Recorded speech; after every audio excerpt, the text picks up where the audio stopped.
It's 5 a.m. and this is WKYT This Morning. Part of a busy Lexington roadway will be closed this morning and into the afternoon for repairs. We'll tell you how that might impact your commute ahead this morning. Hillary Clinton is set to make history today as she becomes the first female presidential nominee of a major party. We're covering the campaign just ahead. And family members of a young Central Kentucky crash victim say they're furious that someone took down part of a roadside memorial for him. That and your weather on WKYT This Morning.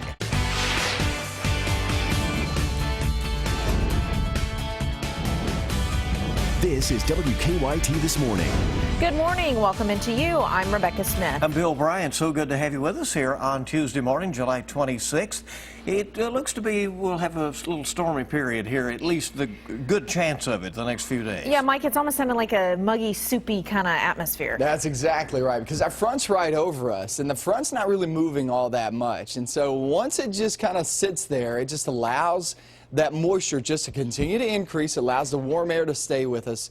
But it also allows the thunderstorms just to roll right up that front, and that will roll into our region later on today. 72 degrees right now in Lexington and 72 down 64 corridor. Mountain Parkway looks pretty good this morning.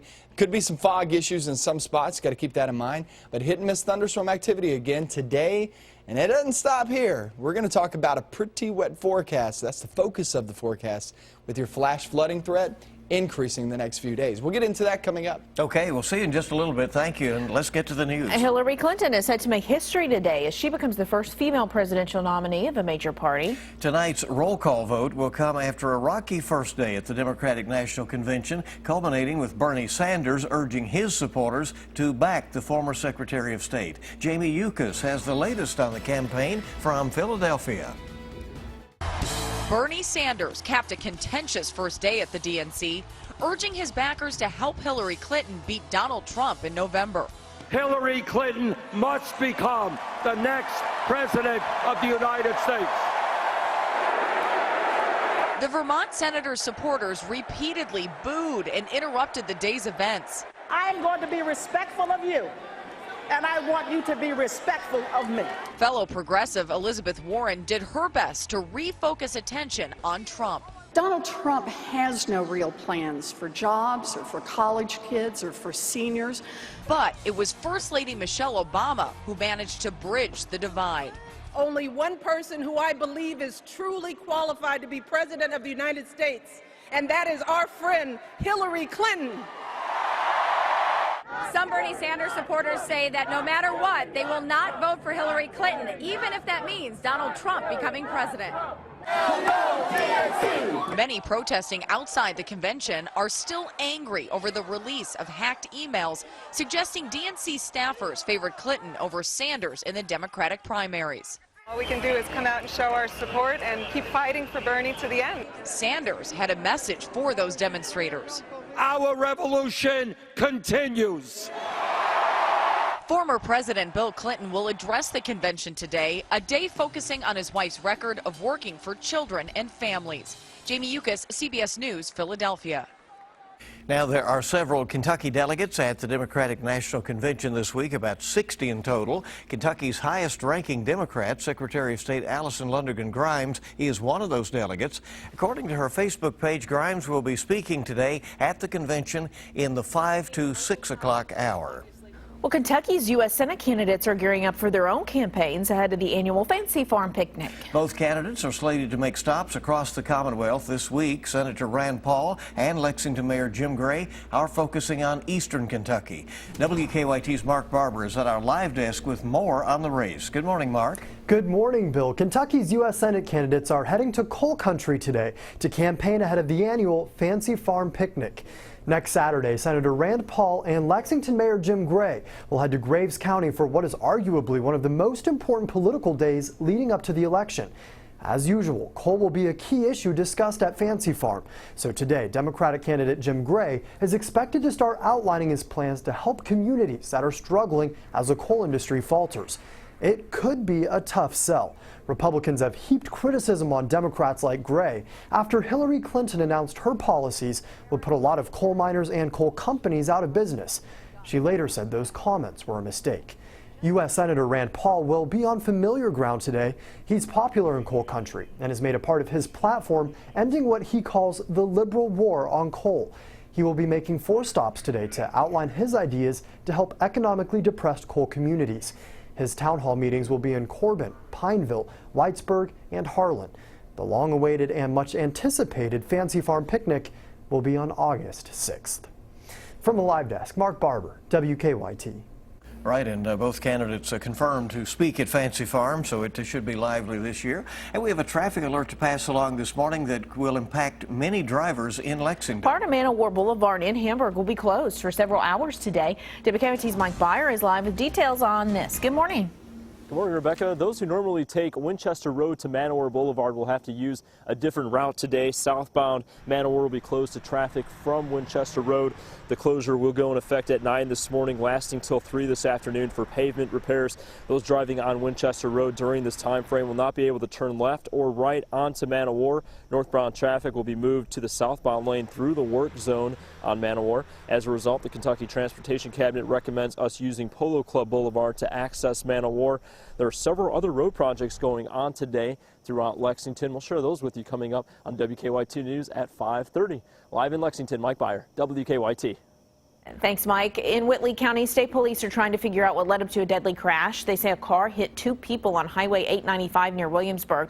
The coroner says 1 person died at the scene. The Whitley County Sheriff says the 2nd person was taken to the hospital. We do not know the condition of this morning of that person, and we do not know the names of the victims. US 60 is back open in Woodford County after a crash closed it for hours. Versailles police say a semi and a pickup crashed near the US 62 intersection. The tractor trailer ended up on its side. Police say both drivers were taken to the hospital. Investigators are still trying to figure out exactly what caused the crash. Police are still looking for a man who they say is behind a string of robberies in Lexington. In the last week, police say Kelly Cox robbed a Fork Bank on New Circle Road, a Fifth Third Bank on Versailles Road, and a Marathon station on North Broadway. Investigators say Cox robbed the same Fork Bank back in 2010 and later pleaded guilty to robbery and other charges. He received a 12-year prison sentence, but the Kentucky Department of Corrections says he was released on parole last year. New this morning, a man is in jail after police say a bullet nearly hit a woman inside her Lexington apartment. Jeremy McKee is charged with wanton endangerment. A woman called police after hearing a loud bang and finding a hole in her bedroom ceiling. Police found McKee in his 3rd-floor apartment on Davenport Drive, where he told police that he was cleaning his gun, clearing it out when it discharged. Family members of a young Central Kentucky crash victim say they're furious that someone took down part of a roadside memorial for him. Jacob Frick, Brianna Kaufman, and Matt Darlin died in a crash last week on Highway 33 in Boyle County. As part of the memorial, Jacob's family put up a Confederate flag, but someone took it down over the weekend. Jacob's family says it's important for the flag to be there at part of the memorial. That rebel flag didn't mean race to him. He had pride in it. He lived for that flag. Jacob's family also says he was biracial. Family and friends tell us they're now staying at the crash site round the clock to protect memorial items. Our time this morning is 5:08 on WKYT, and we're just getting started on this Tuesday, getting you right up to the minute on all the latest news. Well, first, it was the Republican National Convention. Now Stephen Colbert is bringing the Hunger Games to the Democratic Convention. More on that coming up. It's pretty calm right now, but that's going to change in towards your afternoon. Your afternoons look pretty rainy. We're going to get into that forecast. I'll show you when the rain starts to pop up coming up. Now, your zone-by-zone forecast with meteorologist Micah Harris. Pretty dry this morning out and about as you're walking out the door. No problems there on the roadways. I don't see any issues as rain is not falling across the region. So there's good news. The bad news here is once we get into the heat of the day, we'll get toward 90 degrees once again. Well, most of us will be in the upper 80s, but closing in on 90 degrees at least. That's when things start to spark up, and that's when you'll start to see those hit and miss thunderstorms in towards your afternoon hour. The next several days, look for 1 p.m. to 8 p.m. being a pretty active period, as you'll see spotty showers and thunderstorms. We're in the 70s this morning. As you're walking out the door, it actually feels a little bit better this morning, but still pretty humid. We get in towards your afternoon. Check that out. 5 p.m., there's 8 p.m., and there you go with at least a chance at some thunderstorms. Now remember, not everybody will see rain the next few days. It's one of those times that if you do get rain, it's going to be pretty heavy rain. And if you do not, it's going to be pretty hot, pretty humid, right around 89 degrees. I do see a couple of us reaching 90, 91. But for the most part, we'll stay in the upper 80s. And temperatures are slowly dropping. Warm and humid air will continue the next few days. But they are slowly dropping. We get off toward Thursday and Friday. I'll show you this in my 7-day. We're actually right there in the mid-80s. Looking pretty good. Looking much better than the past few days, that is for sure. But the daily threat at showers and thunderstorms will be with us. The main threat out of this, if you're thinking, do we have any severe weather? Each and every single day, there is that opportunity for a stray cell, just like yesterday. One rolled through Spencer County and also sitting there in Anderson County. But that's all we had. And so that's exactly what I expect the next few days, just a stray cell. Most of this will be flash flooding. That's the main threat that we're going to be watching very closely in the next few days as those water levels rise. We picked up 1.7 inches in just a few minutes there in Anderson County in some spots yesterday. So just keep in mind, and up toward Frankfort too, there's a big storm just one after another, and that's the way it's going to be the next few days, just on and off. It's hard to plan with this type of weather, especially, you know, if you don't get hit by the storms. I mean, it's going to be warm and humid, but I'll tell you this, afternoon looks like the best shot at picking up thunderstorms, not just today, but the next few days. Now, Thursday still looks like the best opportunity to see rain. It looks like a low-pressure system going to ride right along that front that's over us at this moment, and that'll bring more moisture, that'll bring more of instability and activity, and yeah, expect some showers and thunderstorms to be for most. We may even have to bump that up on Thursday, but still 3 days out. We'll keep it at 70% right now. Nonetheless, 70, 80, 90%. Yeah, it's going to be pretty wet there. More than likely, right? More than likely. You'll get some rain there on your Thursday. Right. Micah, thank you so much. 5:14, our time on WKYT this morning. Well, first, Late Show host Stephen Colbert took his Hungry for Power Games spoof to the Republican National Convention. And now he's bringing his blue wig to the Democratic National Convention. There was only one thing left to do, and only one place I was not supposed to do it.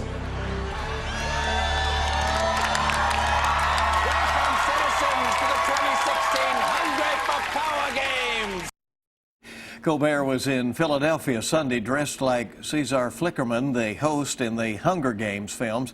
He roamed around the floor there of the Wells Fargo Center clutching a stuffed rodent-like animal called Caligula. Colbert made political commentary as he talked to passersby, including House Minority Leader Nancy Pelosi. The video of him invading the RNC last week as the same character went viral online. So we'll see how this one does. Interesting. It's good to have you along with us, up and at it, bright and early here on your Tuesday on WKYT This Morning. We've got to look at your money. Stay with us.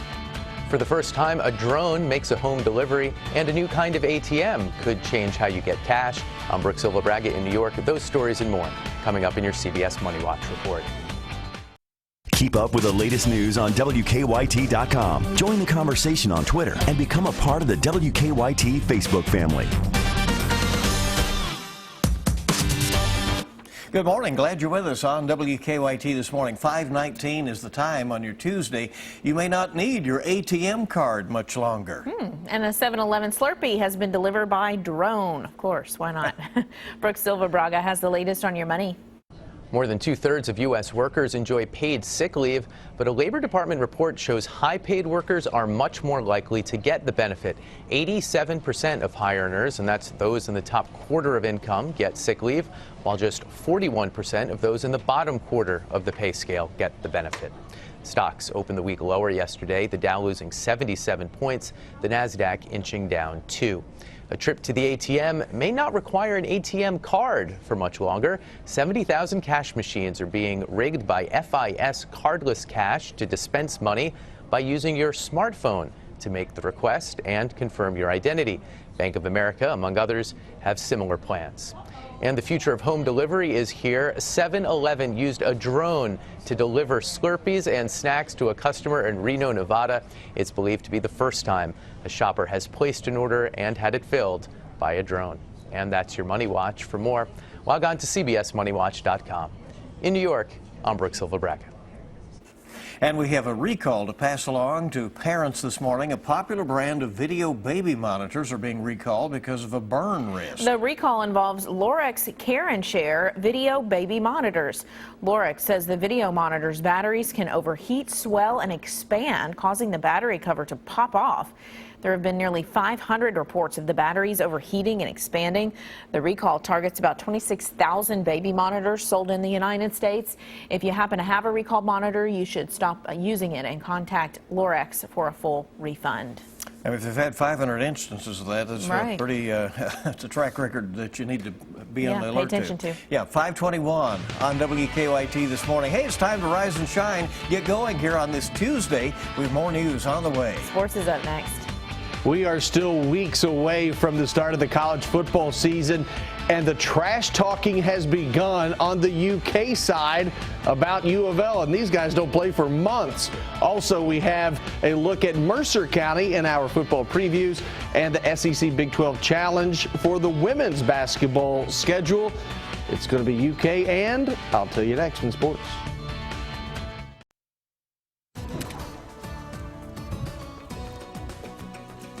We had some showers and thunderstorms yesterday afternoon, and we're going to do it all over again today and really the next several days. It just does not stop here today. We'll continue that Wednesday, Thursday, Friday, possibly off into the weekend. A little low confidence there as it's pretty far off. 72 degrees now in Lexington as you walk out the door. 70 degrees Richmond, Berea, Waco area. You work your way southbound into Rockcastle County, Livingston, and Mount Vernon looking good this morning. A little fog heads up for that, but it's still mainly calm. 89 by the afternoon as those hit and miss thunderstorms roll right into the region. Let's check out sports, see what's going on.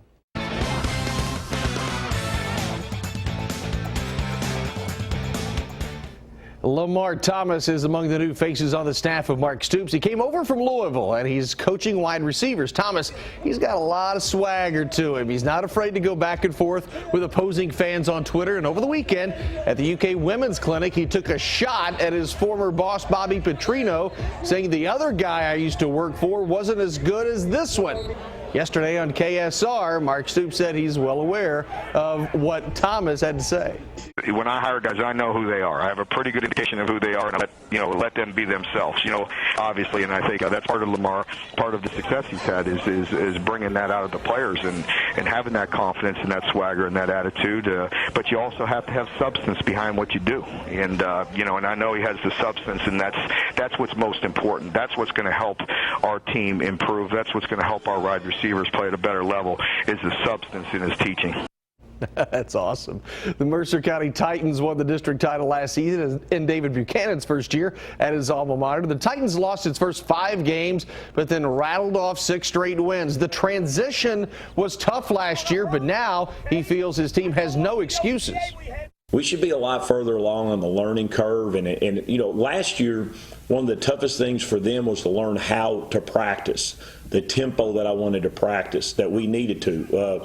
I want practice tempo to be faster than game tempo. And that was a real struggle making that transition. But I think now our coaches and our kids understand that tempo, and that makes it go a lot better. High school will be here before you know it. Kentucky announcing its opponent yesterday for the women's basketball SEC Big 12 Challenge, and it's a school Matthew Mitchell's squad is quite familiar with. The Wildcats will host the Oklahoma Sooners on December 1st. The two teams met in the second round of the NCAA tournament last season here in Lexington when UK beat OU to earn a berth into the Sweet 16 at Rupp Arena. Both teams finished the season ranked in the final coaches poll. That is a look at sports. Have a great day.